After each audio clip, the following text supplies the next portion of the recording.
Well, Schultzy, we're back, mate. 2026 is finally underway. How are you, mate? Mate, I am quite good at the moment, apart from getting over this virus. If I do cough or sneeze a bit, just forgive me. But mate, we are back better than ever. However, I mean, I think it was, I said it in the short reel. We've done 105 episodes, and the 106 is the first time we haven't made our deadline. So that's not Yeah, too no, bad. we just couldn't be done. It was just a matter of logistics. But anyway, so long story short, on New Year's Eve, my wife got bowled over by a bloody, I'm not allowed to say a calf, it was a 250 kilograms heifer, a wiener. So I've got to say, I'm not allowed to say calf. She got bowled over by a 250 kilogram beast, and unfortunately, she broke and dislocated her left elbow quite badly, and she needed surgery in Newcastle last week.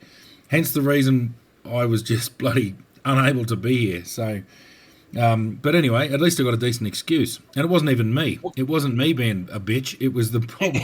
It was my wife completely broken. Wait, Yeah, I'm actually going to back that up, and I'm not sure. I might have mentioned this to you in a text message, but when I was young, we had a cattle farm, and I got hit by a wiener. I would have been about Miriam's size in like body size then, because I was just a younger kid. And anyway, I'll tell you what, they pack a punch when they yeah, hit you. And I went flying through the air. It was just probably I was just lucky enough not to break anything. yeah. Well, But I yeah. think Ian was about 55 kilos ringing wet. So yeah, no, she didn't stand a chance. She thought she'd stand up to it, but it wasn't able to be negotiated with, and that was the end of that. So anyway, but she's all well. I mean, she's pretty hopeless at the moment, but that's as to be expected. So I'm back to my nursing days from 26 years ago when I actually did nursing at uni. But anyway, so yeah, but mate, we're back in, and you're back from New Zealand, so you're back in the land of the living, I and am, mate. Yes. Yeah, yeah, back it's where the sun comes up and goes down at the normal time. yeah. Yeah, so that's yeah, that's quite good. And yeah, mate, it's actually quite funny. And I'll just mention a couple of things because we missed on Friday, and we did get quite a few comments. Damo Duggs was one of the first ones, in fact, and he goes, "What am I going to listen to on the way home now?" Yeah, sorry, And mate. there was a few other comments of people like, "What am I going to listen to on night shift?" The police radio. The police Yeah. radio, folks. If you're listening to a podcast on night shift, you work in a really quiet station, just quietly. I know what I listened to. I listened to absolute utter chaos when I was on the radio at night shift. Yeah. So, so go and proactively find some shitheads and bin them. Yeah, we Yeah, never really had a chance to listen to anything in bloody Catherine night shift, that's for no, sure. that was a show. Yeah, well, Darwin and I used to run both radios, so it was, yeah, there was always something to do. Yeah, Uh, yeah, yeah. But mate, you've come up with a pretty good little topic for tonight, and it's something I'm pretty passionate about because I did a shit ton of them, as did every copper. But I did a lot of very high end statement taking. So just give us a bit of an intro into why you thought about Well, this mate, week. as I mentioned when I did the solo, I'm looking into the incident where 3.5-year-old Lockie Jones was found basically dead in the oxidation ponds in Gore. And mate, I was going through one of the statements, and this is actually of the mother of the child, and I was quite disgusted in like for a high that's a fairly high case when you've got a 3.5-year-old unexplained death found in the oxidation ponds. You need to spend a lot of time taking the detail. I think it was taken about 10 days after the incident, off the top of my head. It was just very poorly done, and it doesn't. There's no continuity in it. I was reading it and just swearing out aloud. I expected far more professionalism. Not knocking some of the other police officers took excellent statements. It was just this particular one, and it was from a senior sergeant.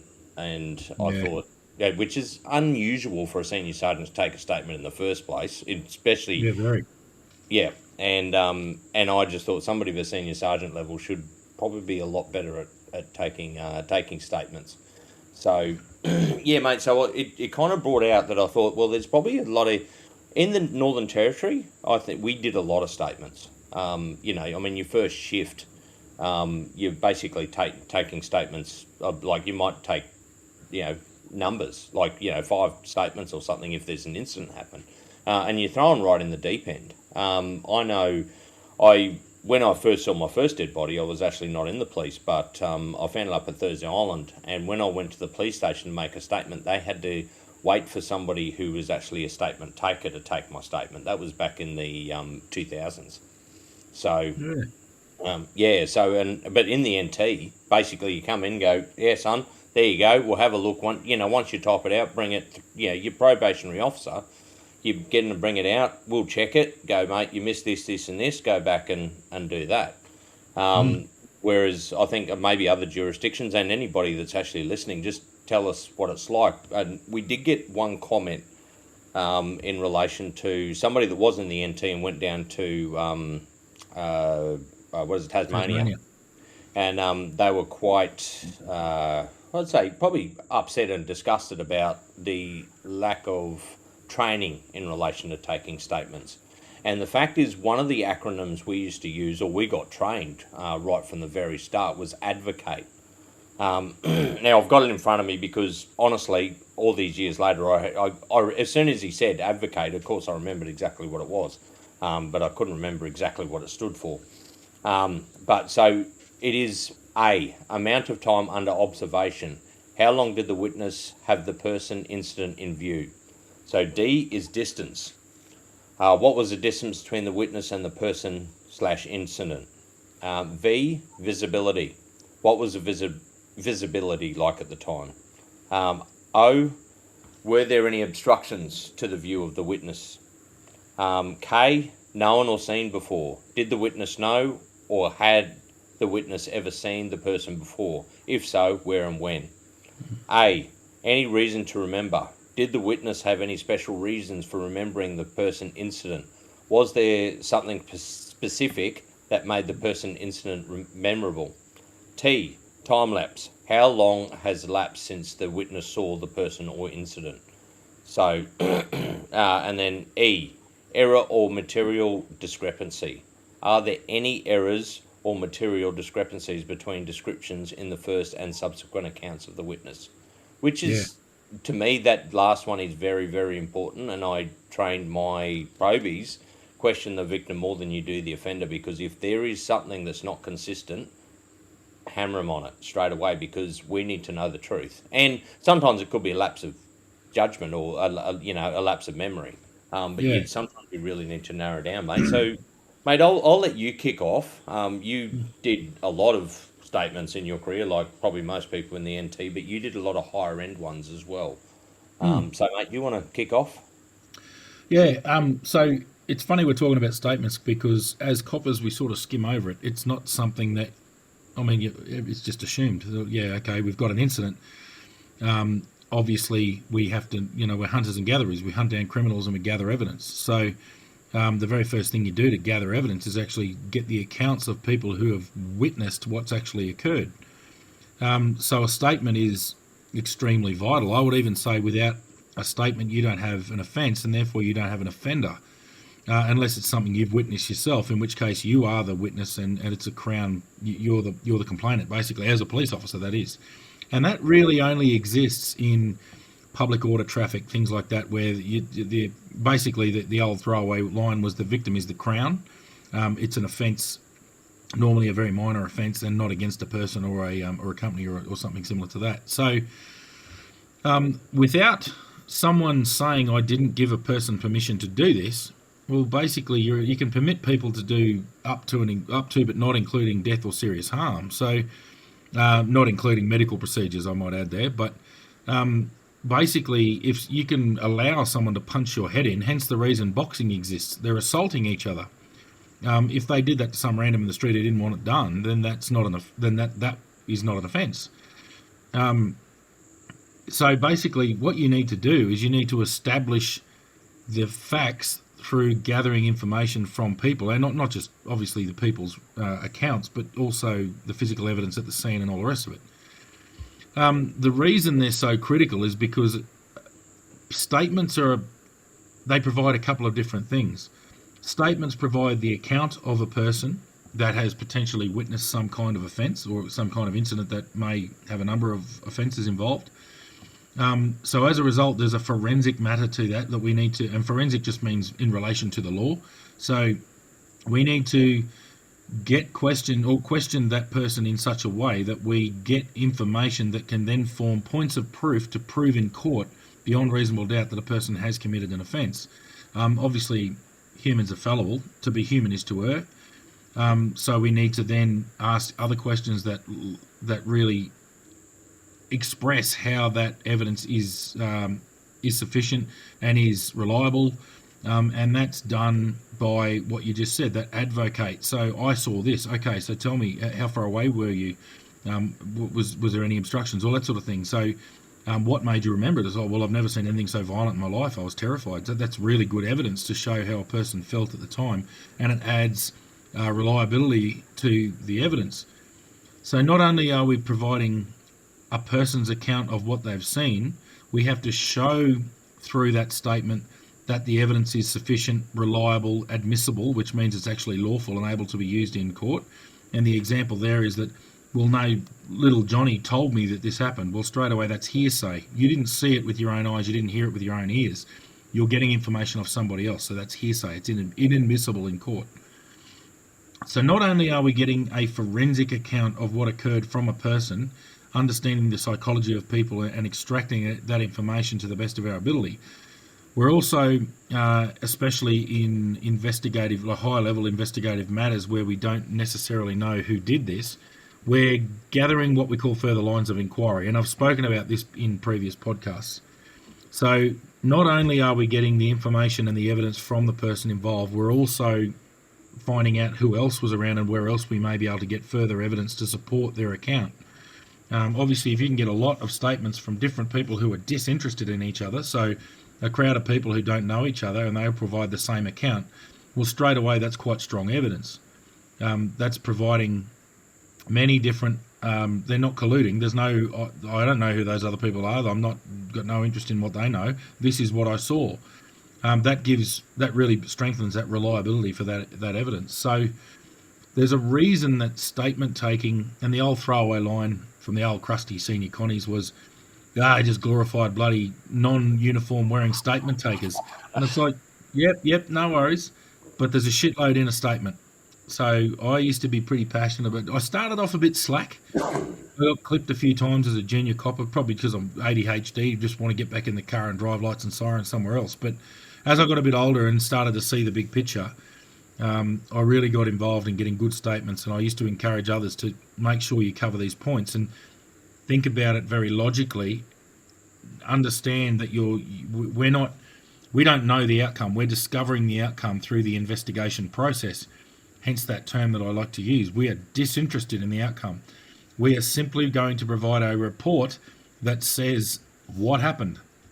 And that report may or may not prove to us or give us what we call that old prima facie case, where we think, well, on the face of the evidence we've gathered, this person has committed an offence, and therefore we can allege certain offences against them and charge them with those offences and put them before the court. So statement taking is critical. And I think we can go through how we used to practically take statements in a minute. But what's your thoughts on what I said there, mate? Yeah, mate. Yeah, exactly. I mean, mate. You hit the nail on the head. Statements are so important. They're basically most of the time they're your best evidence. Some forensic evidence and all that sort of thing. But statements just tell the story, and you've got to make sure when you're taking a statement, you're telling the story, and it's as accurate as you can get it, as a witness can remember it. So sometimes you do have to take time to jog their memory. You'll have different witnesses. I've had some which basically go in chronological order, and they will give you the whole in detail, in like really in depth, and you're just going, wow, like I hardly had to have any input whatsoever. And then you have some. I did one on a DV once, and she was that drunk. Basically, the statement stated that they bought a box of alcohol, they drunk it down on the riverbank, and then he hit me with a crate, a fire stick, or a brick. I can't remember which. The next thing I remember is the police showing up. That was basically the statement. I thought, well, there's no other witnesses. This one's stuffed. He pleaded guilty. I couldn't Yeah. believe it. But and so you go from one end of the spectrum to the other, Mm. and it depends. Some people are just better witnesses. Some people just don't have as good a memory. It's yeah. But with the ones that don't, you've really got to spend the time and extract that information, and just try and put their mind in that situation. So make them think back. Mm. We've done the thing where you go from head to toe, or you go, head to toe, but then go toe to head, Yeah. just to make them reverse and make them think more detail into it. Yeah. So, mate, I just thought actually and I can't remember where you said we were going now, but also probably talk about the types of statements you can take. Yeah. So what I was thinking is we'll just basically go through and how we actually would construct a statement from somebody. And people who aren't really in the know would think, oh, the coppers just make you say this and they trick you and all the rest of it. Well, there's no tricks, because you got to remember, in a court is an adversarial setup. There's a prosecution and a defence. So as a result, you've got a prosecution that is trying to prove a matter, and you've got the defence that is going through everything with a fine-tooth comb to make sure that all the T's are crossed, the I's are dotted, make sure everything is admissible, is reliable, all the rest of it. So the only way that you can take a reliable statement as a police officer or detective or whatever else is to make sure that you use techniques that allow the person to provide the information, but you don't actually provide any information yourself. The example there was we used to start off with the three, and I think I've spoken about this before, but we used to open with the acronym TEDS. Tell me, explain, describe, show me. So there's nothing in there that I can possibly prompt from me. I've got no input. Tell me why you are here today. You've obviously reported an incident to the police and you're sitting here with me. Tell me why you are here today. Oh, because I just watched that bloke get bashed out the front of the pub. Whatever else. Okay, no problem. Tell me more about that. In as much detail as you can. Can you go through what happened from the start to the beginning? Tell me what happened. And then you listen. It's all about that active listening. You give them silence and let them speak, because there is nothing that I can add to this. I have got no evidence to add. Let them go through and provide all that evidence and all that information. And what you're doing is just letting them talk it out. And while you're doing that, you're taking notes about what we call topic boxes. So obviously when a person tells a story, they might be a little bit heightened. They're going to go through and they're going to just say things, and there's going to be filler words all through it. But they're going to throw out a few gems as well. Well, we went up to the pub, and as we went to the front door of the pub, I saw this big bloke come out, and he did this. Well, straight away, I've got 3 topic boxes. The pub. Which pub? Where? Tell me the name of the pub. Where exactly is this pub?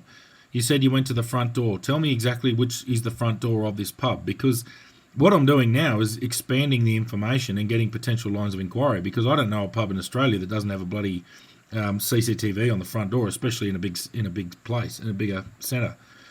I saw this big bloke. Well, you beauty. Now I've got a person, so I want a description of that. So he's a topic box, but I'm not going to interrupt yet.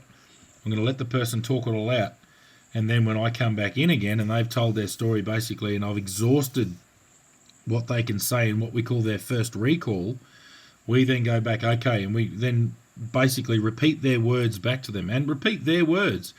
If they say something like, I saw this big fucker come out the front. All right, you said you saw this big fucker. Describe that big fucker to me. And what do you mean by a big fucker? A big bloke, like a real big dude, angry-looking bastard. What makes you think he was angry? Oh, because his face was doing this. And describe exactly what you mean by that. So you can see how you can really break down just using that tell me, explain, describe, show me. And then you sort of move on from that. And when you really need to get down to the nitty-gritty, you can say who, what, when, where, why. Use that pretty well-known acronym. But once again, these are not closed questions. We're not asking yes or no answers here. And we're certainly not making suggestion. Oh, so that big bloke at the front, he was wearing a black shirt and white pants, wasn't he? Well, yeah. No. Tell me exactly what that man was wearing. He was wearing white shirts and black shorts. Okay, so you said he was wearing white shorts, black shirts. Just describe as best as you possibly can exactly what that clothing was like. And then you can give them little techniques, and that's where you said the head to the toes, toes to the head. He goes, you can say things like, I want you to close your eyes and imagine seeing that person. So get that image in your head again. And I want you to start at the top of that person's head and describe in as much possible detail as you can everything you can see from the top of his head to the bottom of his shoes. And then you let them do that. And then if you're just really trying to extract information that might be a bit abstract, that's where we reverse it and get their brain to operate slightly differently. And we go, now what I want you to do, and this might seem strange, but I want you to explain exactly, so describe that person to me again, and I want you to start at their shoes and work your way all the way to their head. Picture that person and describe them as best as you possibly can. Take your time. And then they'll go through and you'll see them think, and it changes up the way the brain thinks, and it might actually activate different parts of the brain and enliven a bit more memory. But once again, we're not introducing any information to that person that would make them think anything different from what they've already seen and detected with their own senses, being eyes, ears, mouth, nose, and touch. So the whole idea of a statement is that you must understand that I don't give a shit how well you can speak. You can't possibly provide any information as the police officer, as the statement taker. You must let this person provide their information. And the way you do that is just by those techniques we were talking about, that big open-ended questioning, framing. It might even be that, all right, I want you said to me that you arrived at the pub, you went in, you sat down in the pool room, you were watching this, blah, blah, blah, blah, blah. What I want you to do is tell me everything in as much detail as you possibly can that happened from the moment you sat down at that seat until blah. So now you've put them in a frame of reference where they really need to focus on one particular part of their story, and it really keeps them in tune and going through the information they need to provide. So it's not that coppers, verbal people, or carry on. I've got no doubt that's happened in the past, especially when things weren't recorded and all the rest of it. But when done like this, and especially with child forensic interviewing, which I can probably cover a bit more in a minute, you are literally providing the evidence from the person presented on a platter for the court. And as long as you remember that you're merely the waiter taking the meal from the cook to the person eating it. You have no influence on any of it. You just need to extract the best story that you can possibly get from that person, the best information, to the capability of the person providing the statement, I might add. So if they're hopeless, that's all you've got. There is nothing more you can add. You then take that information and you present it through in a prosecution file or a brief of evidence. Yeah, yeah, mate. It's So one of the things also, so mate, I just made a quick note there. The other important thing when you're talking to witnesses, if you go to an incident, even if you're back at the station and you've got them all lined up, never let them tell their story in front of another witness, because that can influence what the other witness will tell you. You can put ideas. The memory is like a freshly laid snow. You can impact it. You can put a footprint there, and the person will think that that's what they saw or that's what they heard.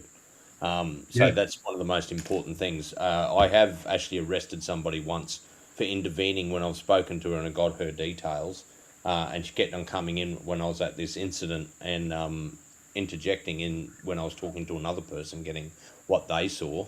And she did it 3 times, and I gave her a fair warning, and said, "No, that's it. You're under arrest," and put it in the cage, because I did not want the basically their account contaminated.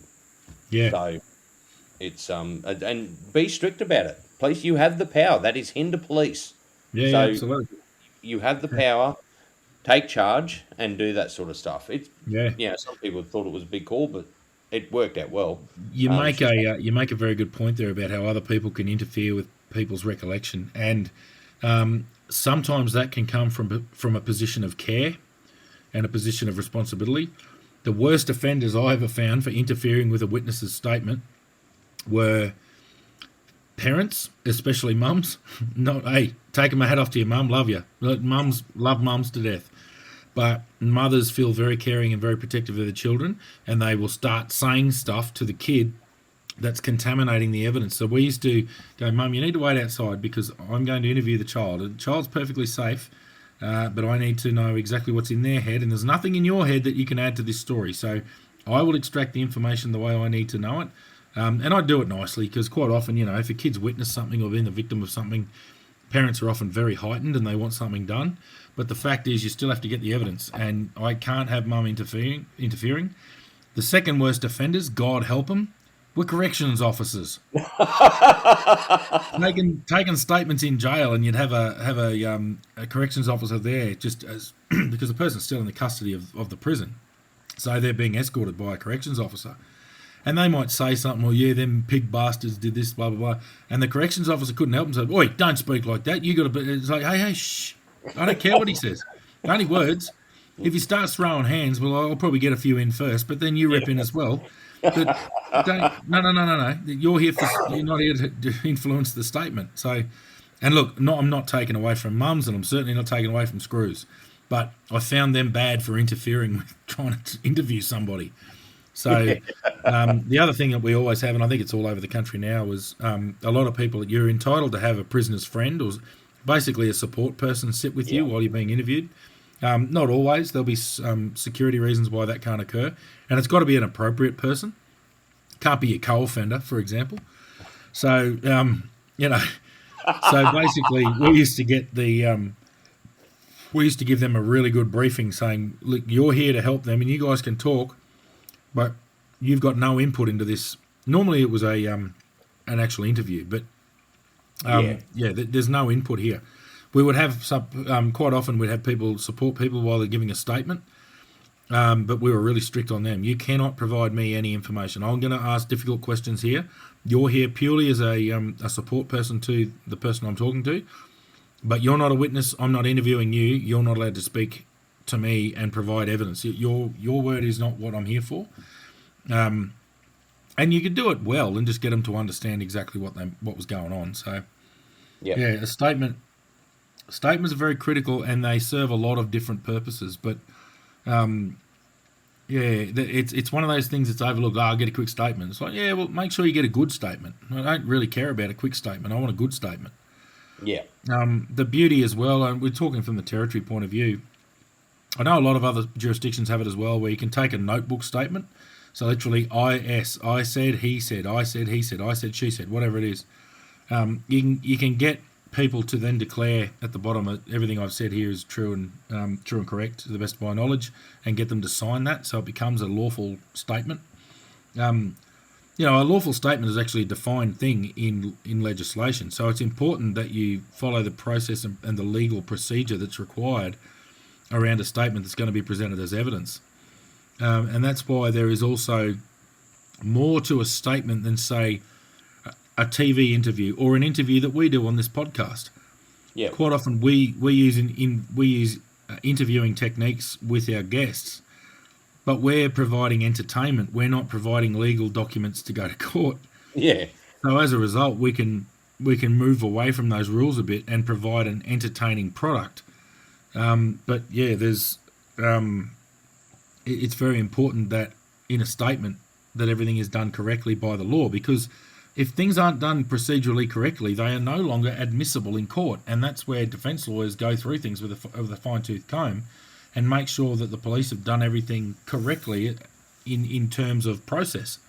So that's why there is a lot more to a statement than people really think. Yeah, definitely. There was also a couple of points there that I thought, if you are taking a statement and they start making admissions to an offence, you can caution them then and there. That's happened plenty of times. Don't be afraid to do any of that sort of stuff. And mate, I thought we might just move into also. Sorry, mate, I'm just going to make a comment on that because that's a good point. Yep. So with that, and that's happened heaps of times, where all of a sudden you're starting to go, you're admitting stuff here that is actually incriminating you, and that's where I'd cut them straight away. And don't. A lot of coppers get worried about what you can and can't do. Just explain exactly to the person you're talking to that your words, and I used to use very, very basic English. I know that everyone sort of heard TV shows where you're not obliged to say anything. Anything you do say can and will be recorded in evidence and may be used against you in court. Well, that is kind of a lawful spiel, yeah, but it's not plain English. So I used to like to explain that to people really clearly in plain English and go, you're telling me things that make me think that you may have committed an offence. I'm now going to caution you that I'm going to record what you're saying to me, and I might use that against you. Your words that you're using right now may actually get you into trouble, and therefore you need to understand that if you don't want to say anything to me, you don't have to say anything that may incriminate you in court or may get you into trouble. And I'd even go further with people who might be, LLN, so literacy, language, numeracy issues.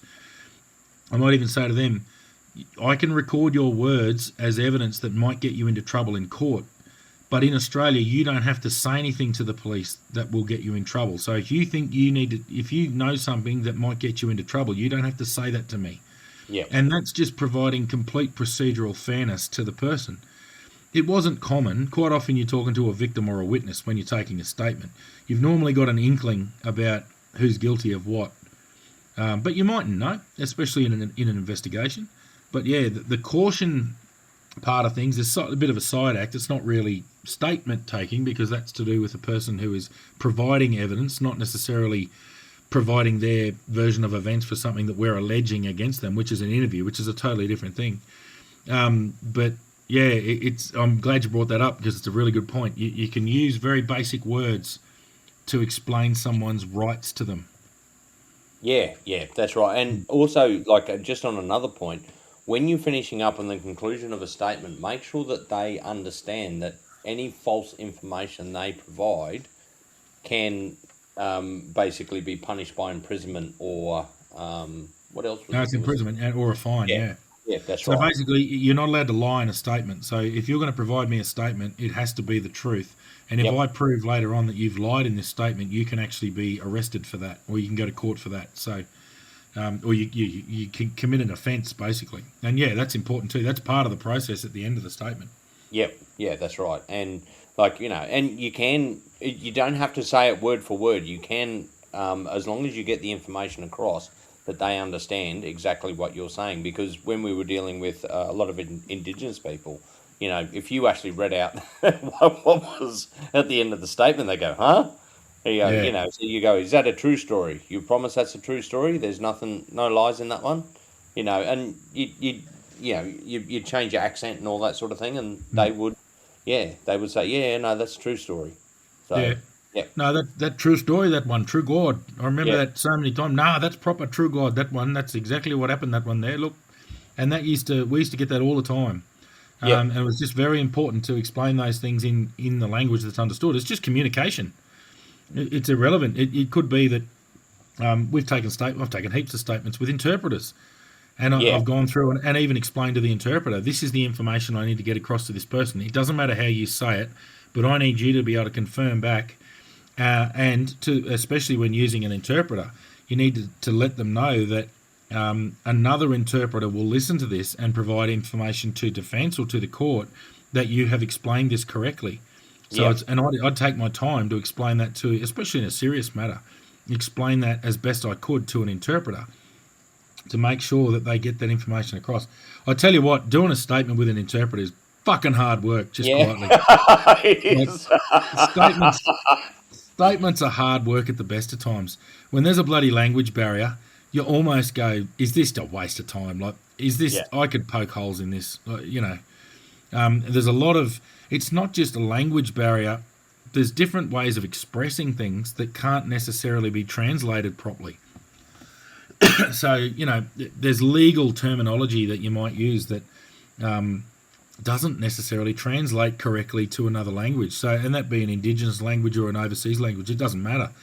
Mate, far out. That made for a long day.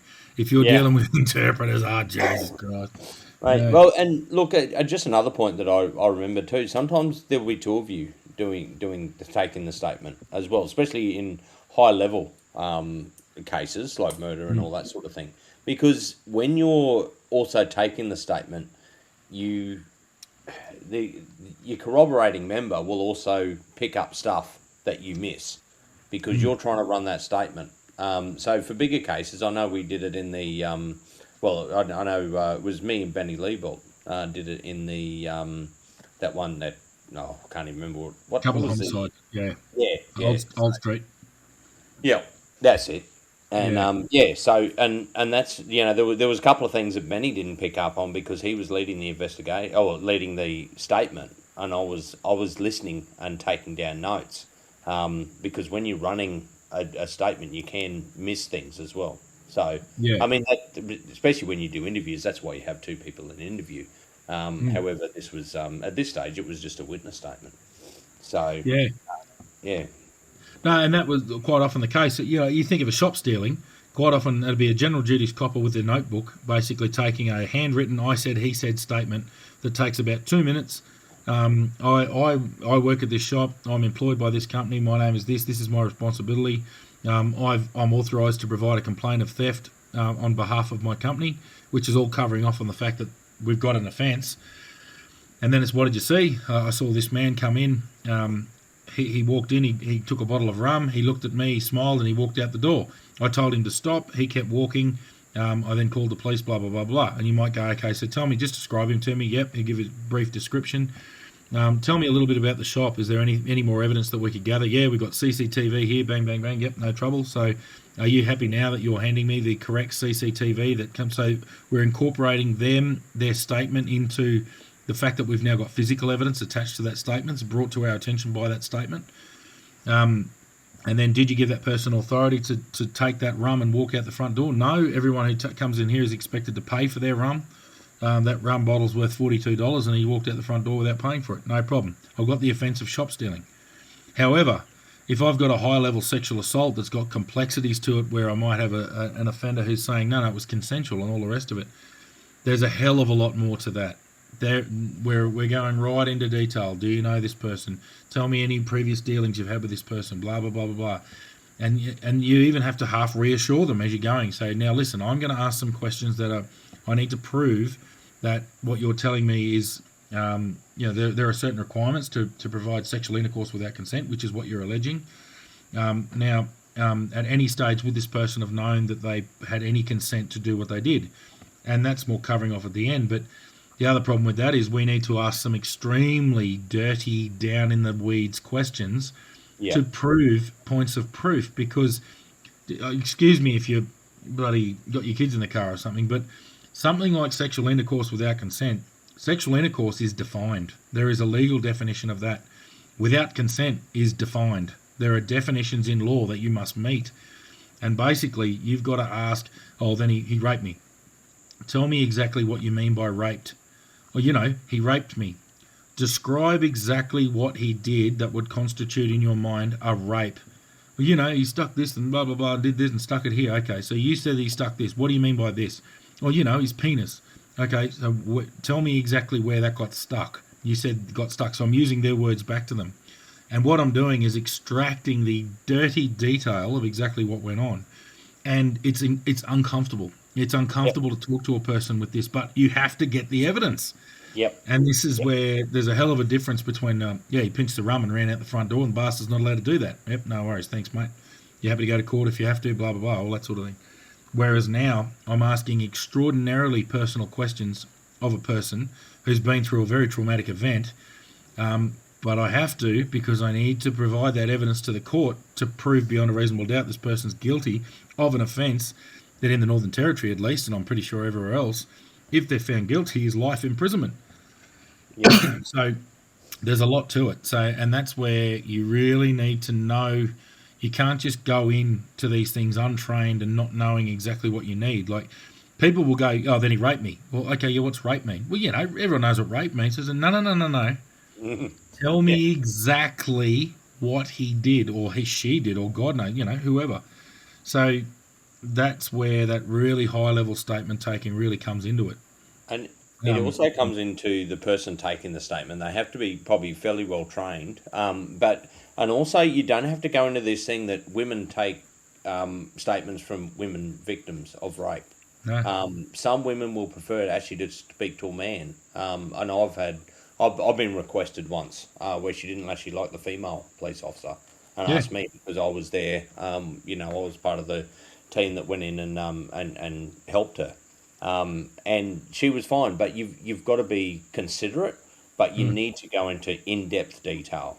And Yeah. like you said, you need to know every single intricate detail. And you explain to them. You sit there and go, look, it's horrible. I know you're hurting, Mm. all this sort of stuff. But for us to get the best possible result here, we need to know this information. Yeah. So, And that's where information behind the statement even comes into it. You have to build a rapport with this person that yeah, allows them to feel comfortable to be able to say things to you.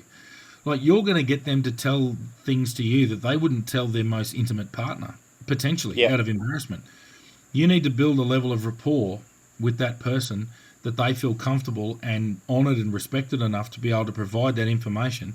And you've got to be bloody honest with them and say, listen, yeah, this is going to court. We have to, if we're going to press charges against this person for what they've done, and this person deserves to go to prison, we need to get this information. But then you also need to be able to provide that support to them to allow them to have the confidence to be able to do that. So, mate, sexual offences were where interpersonal investigations really came to the fore. That was, I've said before plenty of times I never had to witness child abuse material, but I've been involved in child sex offences, and I've certainly been involved in plenty of adult sex offences. And it's mate, no two are the same. That they're so different, but they're I'm just going the to throw in offending. there investigating, Damo. Yes, Involved in investigating, mate. investigating. Yeah, no, not known as an offender. No, not my thing. No. So yeah, I like 'em my age and happy to be there just quietly, but Yeah. but it's yeah, no, definitely a really really hardcore interpersonal investigation when you're coming to that really intimate style of offending, and they are a very rewarding investigation. And the reason I used to, no, enjoyment's not the word, but used to get satisfaction from those investigations was watching the offender crumple in court when they got a hell of a slug of a sentence, because sex offenders used to get bloody good sentences in the territory. And really, we used to get disappointed a lot by the sentencing in the territory, and everywhere. Everywhere's the same. But I tell you what, I walked out of court a few times, had a couple of sex offenders get 10, 15-year sentences, and I walked out going, yes, Yeah. gotcha. Like, gotcha, boy. And it was bloody satisfying. So, they're a very hard investigation. They're very draining. Yeah. But yeah, they used to reward you in court, and then seeing the satisfaction of that element of the healing of the victim. Well, wow, the courts took my word and they bloody slammed that prick. It's like, yeah, bloody oath they did. Yeah. And Yeah. that was, yeah, it was good. So, And it's so important in those cases to dot your I's and cross your T's. oh Um, yeah, they will yep, they will get thrown out in an instant if yep. you And if if you fuck up in one bit. you've gained the trust of a person who's told you horrendously intimate things about what's occurred to them, and then all of a sudden, because of something you've stuffed up, they get thrown out of court. That person will never trust police ever again. Like it's Yeah. no, it's a hell of a thing. It's yeah, Yeah. really really important to know what you're doing. Yeah. Yeah, mate, Mm. definitely. Also, like another important point is there's also a lot of different ways to take statements. You've said the notebook. We used to use our notebook even on traffic offences. I Mm. said, they said, or he said, she said, or whatever. And then you sign off on it. But there's also then you got your handwritten statement, which we used to do out in the field a lot of the Mm. time. And I will mention now, one of the things I did notice about this investigation into Lockie Jones, a lot of them were at the station but handwritten and then later typed out. That could be due to computers not being available and all that sort of thing. However, I was always one, if you rack this at the station, use a computer.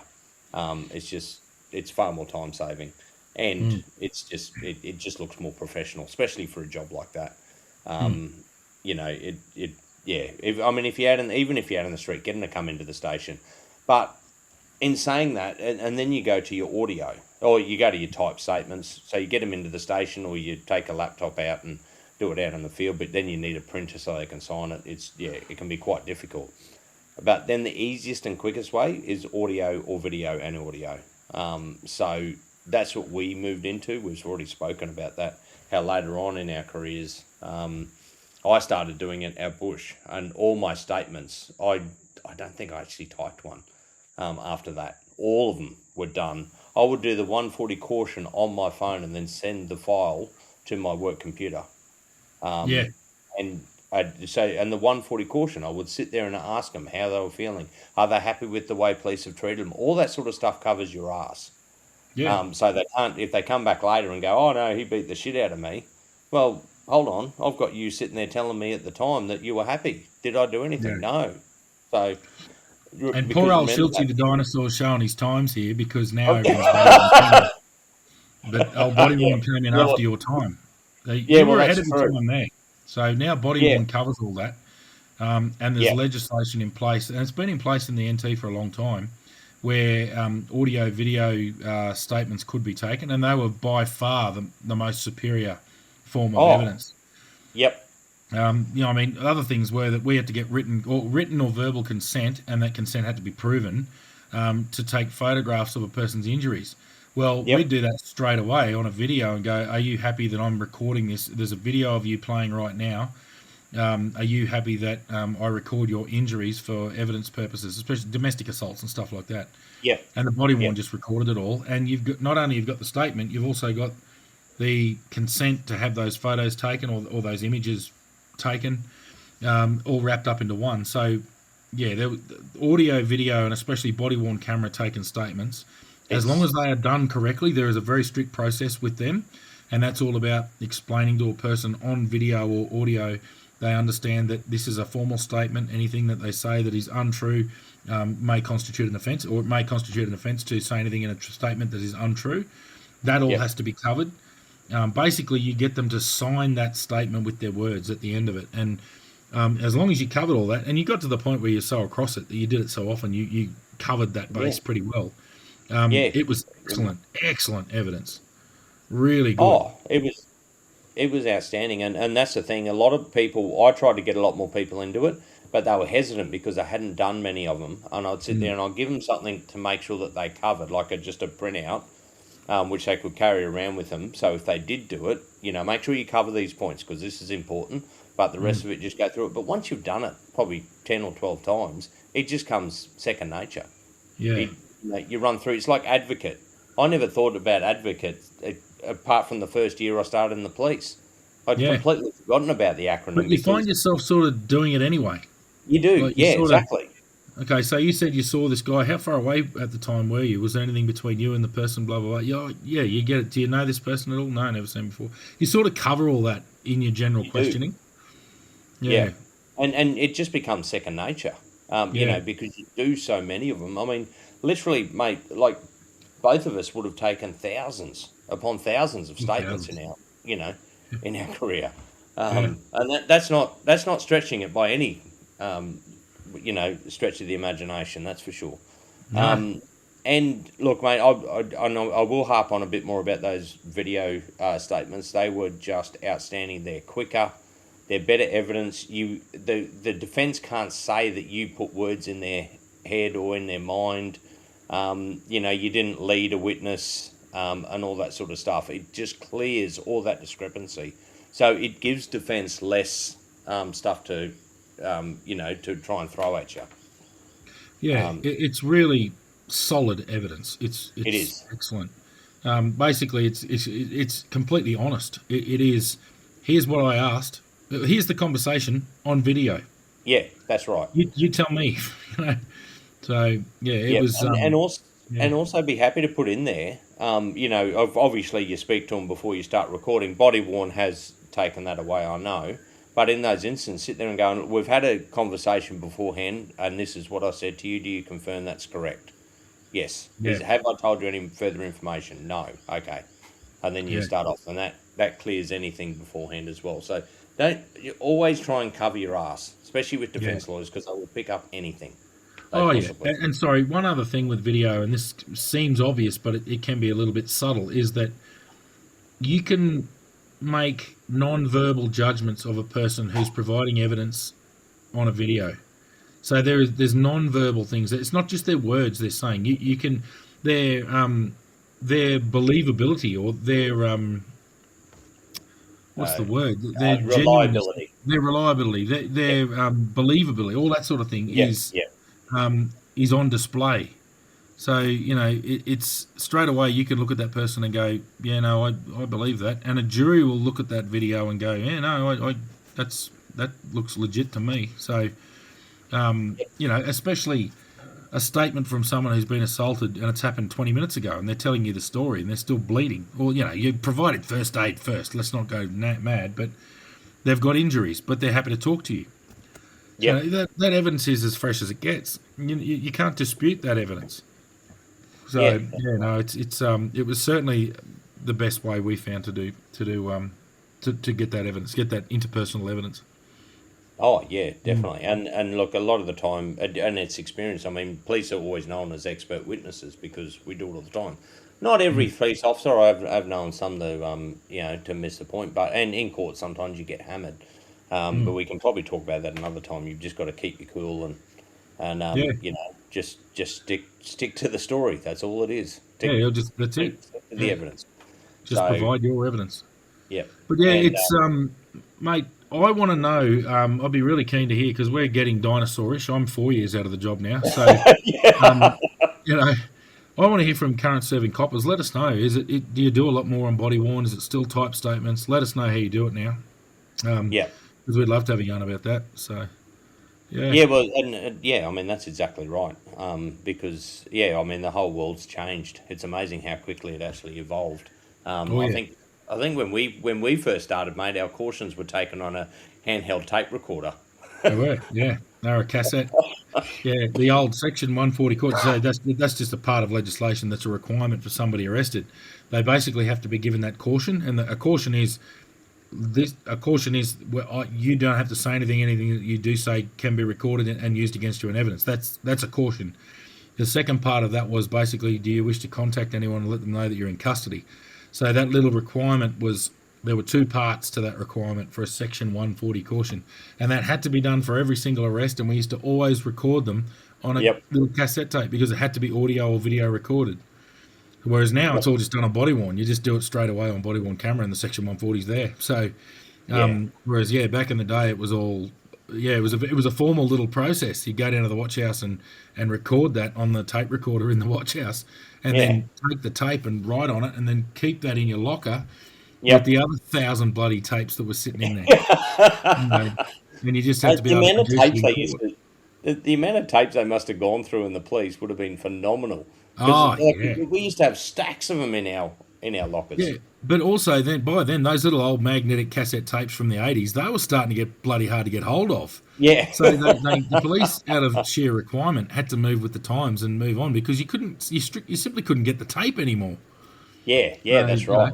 Everything was and then it all went to digital video recording as well, and Yeah, well, I think when I went to a family domestic violence unit, I got the digital one. It's just so much better.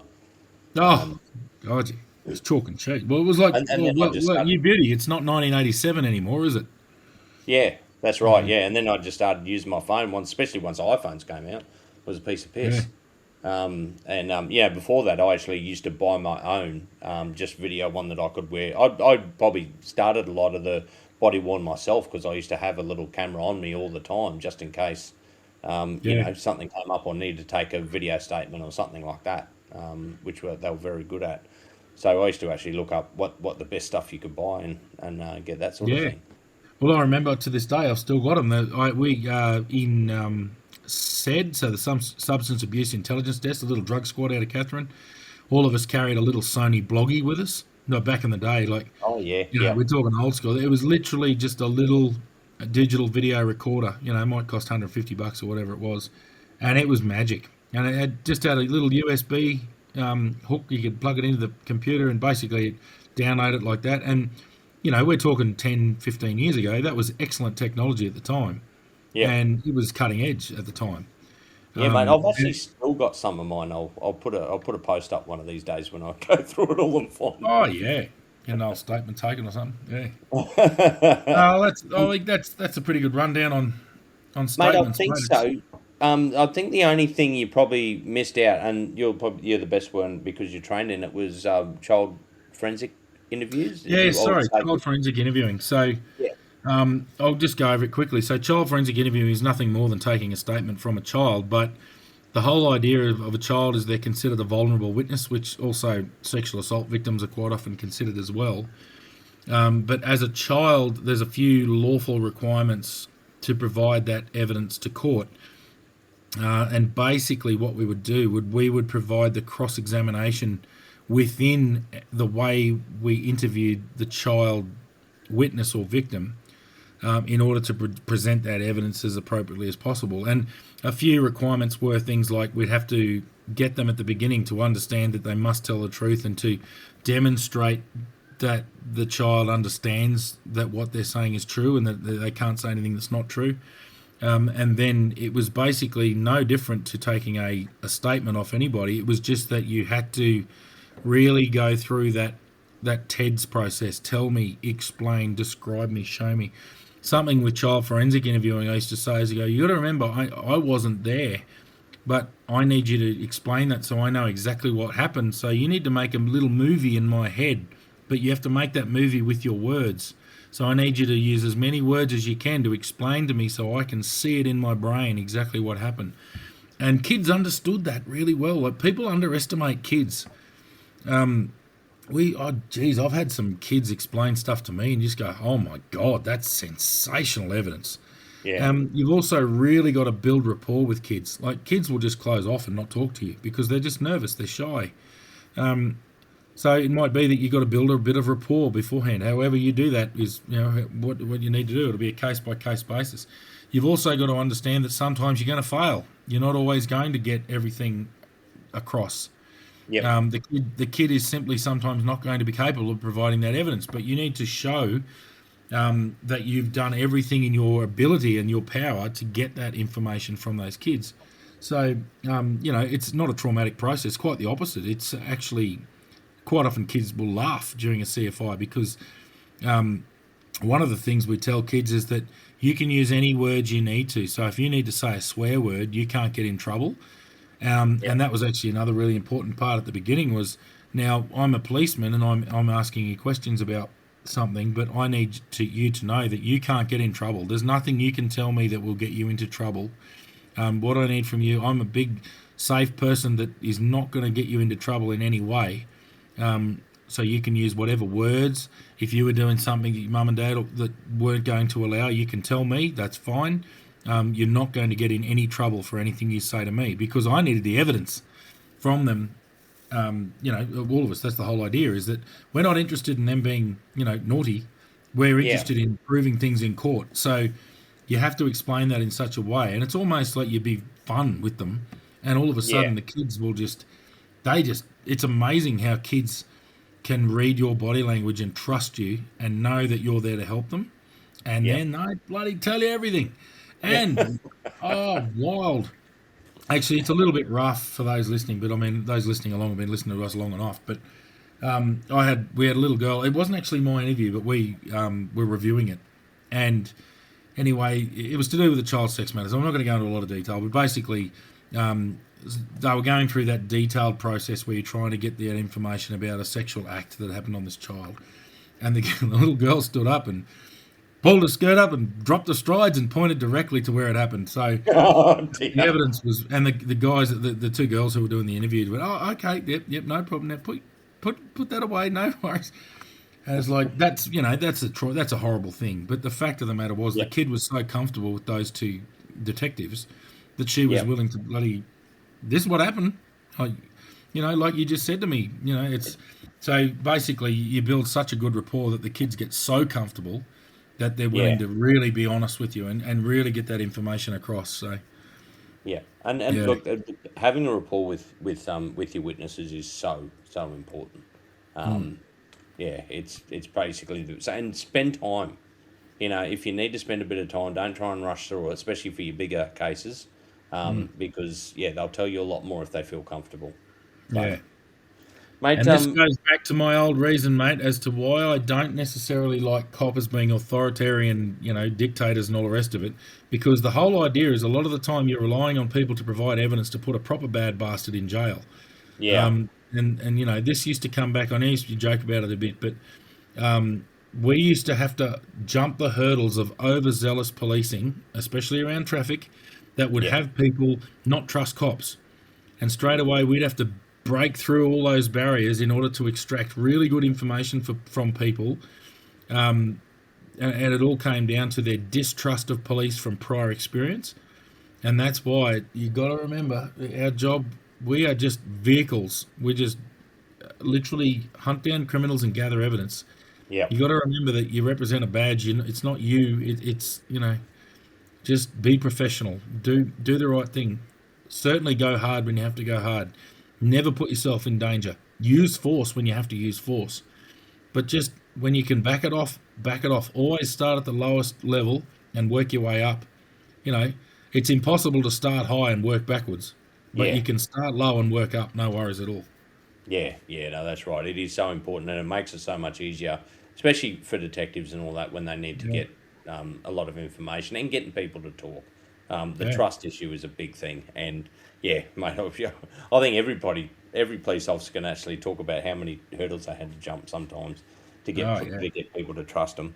So, why would I tell you pricks anything? It was like, that's right. An obstacle here.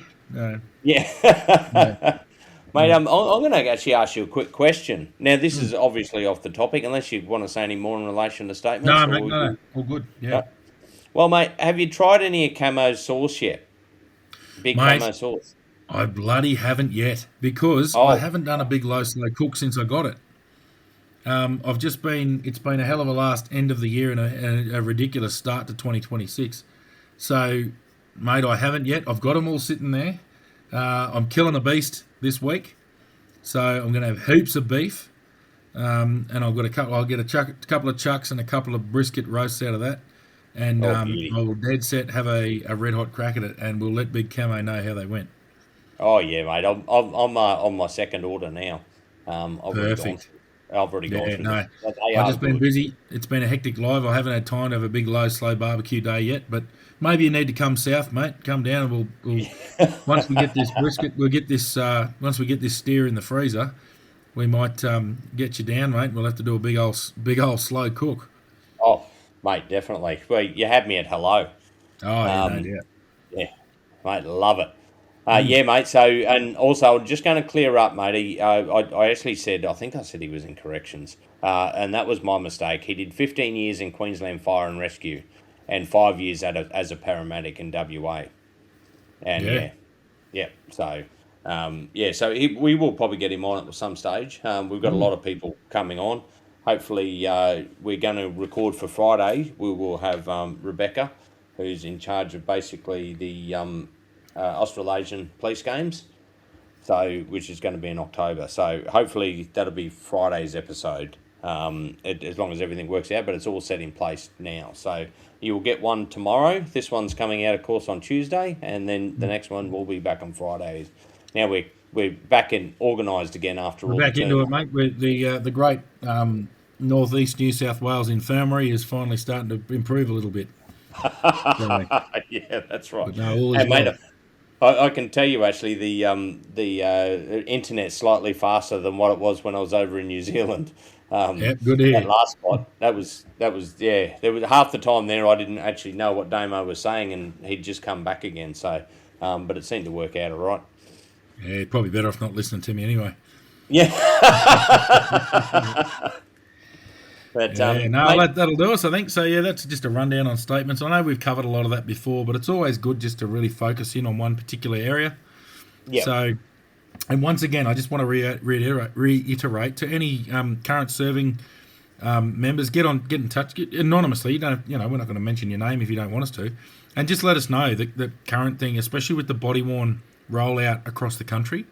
Yeah. Let us know if that's how you're doing statements now, because I don't know. I know it was starting when I left, but there was a bit of a gap there about what you couldn't do. So let us know. Yeah, definitely. I mean, I would have actually loved to have body worn back in the day to be able to do that. So, yeah, that's for sure. Anyway, mate, I reckon that'll probably do us. What do you reckon? All done, mate. See you next week. All right, we'll see you then.